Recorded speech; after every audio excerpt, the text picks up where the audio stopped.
What's going on, guys? Welcome back to the channel. Today we're going to be checking out more from the SAS. Recently we learned about the formation of the SAS, and to say those guys were brave and incredible would be an understatement. Yeah. Today we're going to be checking out the terrible fate of SAS heroes who landed in France ahead of D-Day.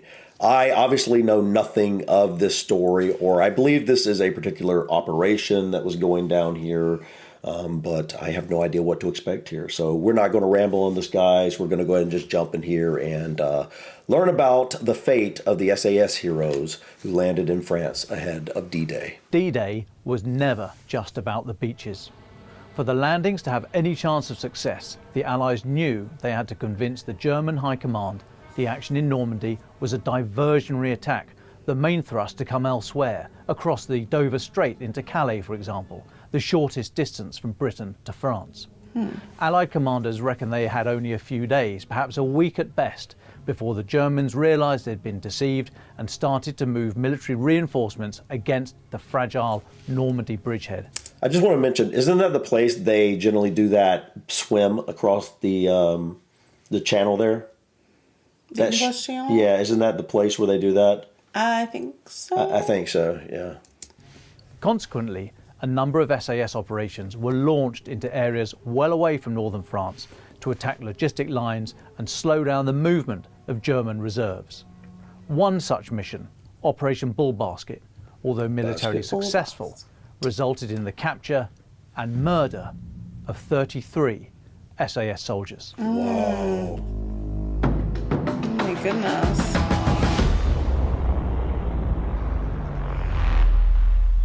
It ended in disaster for the SAS. In June 1944, members of B Squadron of the 1st SAS were parachuted into western France, their mission to interdict the supply lines and transport routes that the Germans may have used to push forces north and try and stop the Allies breaking out from the beaches of Normandy. Over a number of weeks, the men were so successful that the Germans realised they had to stop them. Wow. They discovered where their forest camp was in the Forêt de Verrières, and about 500 men on the morning of the 4th of July 1944, based around the 17th Panzer Grenadier Division, moved in. 30 SAS men and one US Army Air Force pilot were captured. On the 7th of July, they were brought here to the Bois du Guéron, where they were murdered. Wow. Local hunters out looking for wild boar found this mass grave and two others located hereabouts. The men inside the graves had been laid on their side with their uppermost arm over their comrades. It's thought the British soldiers themselves placed their comrades in these positions before the last man was shot. What? The bodies were exhumed and reinterred here in the local village of Rome on December the 23rd. Also commemorated were the 3 SAS men who were wounded in the attack in the forest and who were taken to the hospital in Poitiers, where they were murdered by lethal injection administered by a German doctor. Wait, what? His name is known to history, but who doesn't deserve to be remembered. Something truly evil happened in the woods, and whilst the Nazis sought to rob these men of their humanity, the local people here in Rome have seen it as their responsibility for the last 80 years to keep alive the memories of the men who fought and died for their liberty. It is. That gives me chills. It's some fraternity. It's not our English soldiers. It's the soldiers of freedom, of our freedom. Ludovic Malico is Deputy Mayor and Museum Director in the town of Rome. It's the memory of France and of Europe, especially nowadays with the war in Ukraine. We have to remember that some people are dying for freedom. So it's very important to maintain those tombs and to receive all the people from 22. England and America to commemorate the memory of those soldiers. That's amazing. Private Alan Ashley, a butcher for Sainsbury's before the war. Private Gordon Budden, incorrectly listed as wounded and found in March 1945 in number 8 Canadian Field Hospital. His parents had to be told later that that news was tragically wrong. Oh no. That's awful. Private David Gray of the Royal Scots Greys, who took part in his regiment's last ever mounted cavalry charge in Palestine in 1940. And Private Harry Hill, known as Busty or Ginty to his mates, an army boxer, he took part in parachute course number 111 Alpha in April 1944 at number 1 Parachute Training School at Ringway. His instructors described him as above average in performance, cheerful and confident. Not bad, considering he'd been shot clean through the throat 9 months previously. What? What? And he lived? Wow. These guys, Yeah. the SAS, wow, the bravery of these guys. These were like one-of-a-kind soldiers. They absolutely were. Now, we've only learned a little bit about them. It was a fairly short video that we were learning about the formation, but the fortitude of these guys were incredible. And you know, just incredible. Yeah. But that story about the young man, I don't know how old he was. All of these are obviously pretty young men.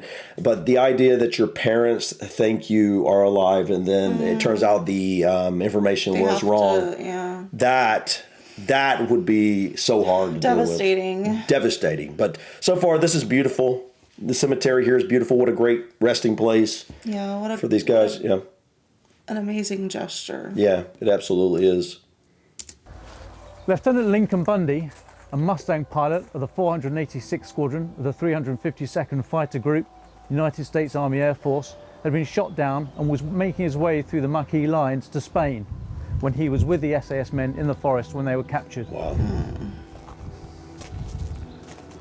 Private Michael Brophy, Mick or Mike to his friends, a trained barber before the war, never went anywhere without a set of clippers in his kit to cut his friend's hair. Corporal William Allen, military medal. Bill Allen, as he was known, added 2 years to his age to join the Royal Engineers Territorial Army in 1933. He later retrained as a medic and in 1943 joined the Special Raiding Squadron. A year later, that reconstituted as 1st SAS. He parachuted into Western France in June 1944. His stick were immediately in contact with the Germans, with one man, Trooper O'Neill, trapped with his hand under an overturned jeep. Once they'd broken contact, Corporal Allen had to use a pair of scissors to cut off and amputate 2 fingers from Trooper O'Neill's hand in order to save his arm. Trooper O'Neill only had a cigarette for anaesthetic. His friends had to hold his hand behind his head so that he couldn't watch the operation. Oh my goodness. Trooper O'Neill later wrote to Corporal Allen's sister and said, "For 48 hours he never left my side except to go and make me a cup of tea. Wow. He changed dressing after dressing every 30 minutes. Corporal Allen, for his service to Trooper O'Neill, was awarded the military medal.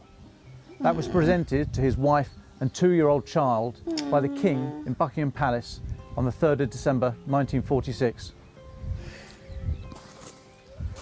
Private Donald Livingston, the second eldest of 13 children from the Isle of Islay. When he died in summer 1944, although his family didn't know it, his mother came home one day from tending the croft in Scotland, very anxious. She said she'd had this strange apparition. She'd seen a soldier in a long coat and a hat walking down the line of the fence near the croft. She'd called out to the man and rattled the bucket that she was carrying, but the man never looked round or spoke and just carried on until he faded into the distance. Oh my goodness. Lieutenant Richard Crisp. He parachuted into France in the early hours of D-Day, June the 6th, 1944. After a number of successful actions against the enemy, the commander of Operation Bulbasket, Captain John Tompkin, said, "Lieutenant Crisp seems to be the natural leader of the convoy harassing parties. He seems to have quite a gift for it." Wow. Deborah Pitt served in the Australian Army. She now lives in Rome and is the standard bearer for the local Veterans Association. These soldiers were involved in a lot of activity to safeguard the Vichy line from moving further south. They were involved in a lot of sabotage within the area, and they actually became almost like family to some of the residents of this area. The fact that they could be buried and their graves kept here in Rome meant an extreme amount to the residents at the time, and even today it is still important to the residents. They're very proud that they can still take care of these soldiers. I understand you're a school teacher? I work at the village school, yes. What do you say to the children when they ask what these strange stones are? They're very different to the other graves. Rest, here. yeah. They are so interested in things like this because they've grown up knowing that they have these important people here in their cemetery, and they do talk about it. When we have a ceremony, amazing. they're proud to be able to sing and to recite poems and things like that, not only for the British and Commonwealth soldiers, but also for the French soldiers. Wow. I feel like that's very unique. I don't feel like a lot of schools really take time to remember things like this. And they should. And I get that this is very personal for this community. Yeah, it's a smaller area. Because it happened here, but it's just a beautiful thing to see that It's very beautiful. the young generations are still being taught and the stories are being passed down and they're not forgotten. I agree. It's beautiful. Operation Bulbasket was one small part of the wider D-Day effort, a tiny part of the whole Second World War. And yet they are not stories of history. It's a story from history. And that story is kept alive today. It was a delight to see how the children in Rom keep the stories alive. They learn about the men who came here to fight for their liberties. They take pride in tending the graves year after year. The children, some acting as standard bearers at the various events throughout the year. Because it's only by learning these stories and retelling them time and time again that the values of courage, self-sacrifice, devotion to duty, the willingness to fight for what is right will endure. And as war returns to Europe, 80 years after D-Day, it is important to remind ourselves of these stories and make sure that it is not going to be our stupid and tragic future to keep repeating this history. Wow, guys, this was incredible. It's easy to, hear about these big events in history and not feel a connection to it because it happened so long ago. And if you don't know someone personally who was a part of it, we do forget. And it's just makes it so much more personal and hits home so much more when they share these individuals and who they were and what they did. And it's... Yeah, I like hearing about the individual names and stories more than just this is the battle that happened. And there were these 33 fallen soldiers, that were murdered in this battle. Instead of that, I like hearing about the individual names and where they came from and humanizing the individuals.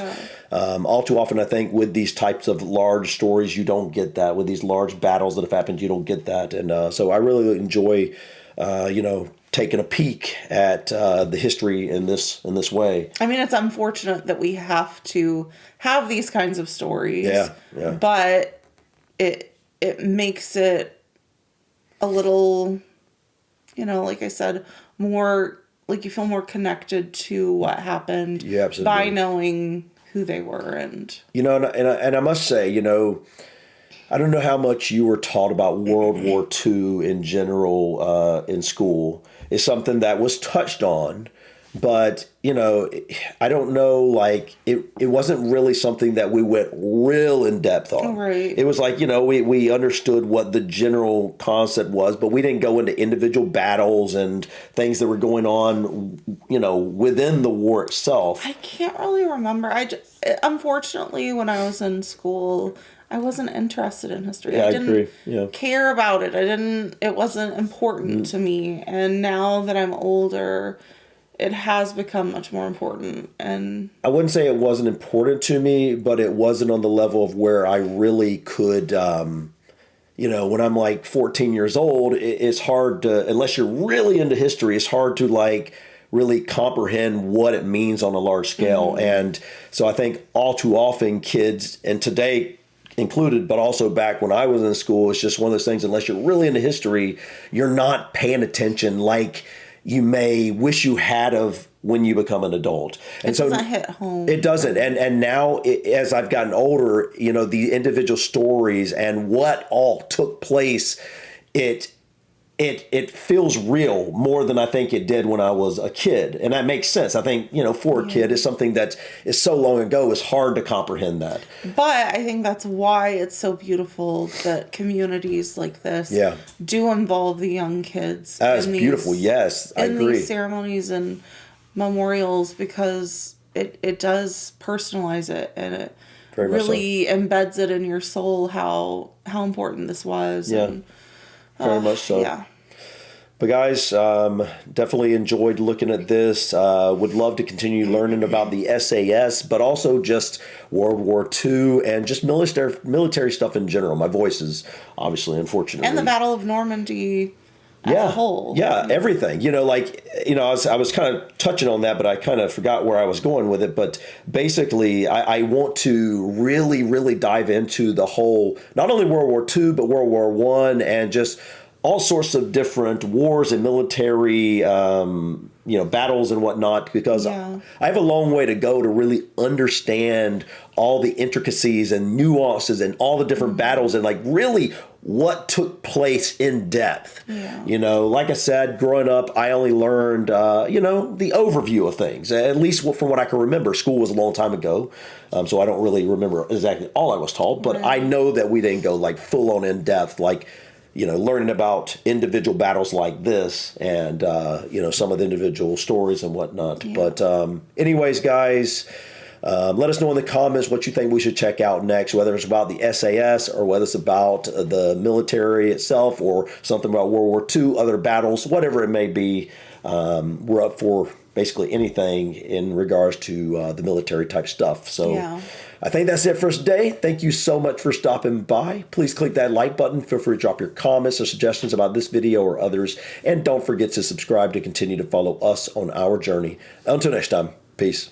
Bye.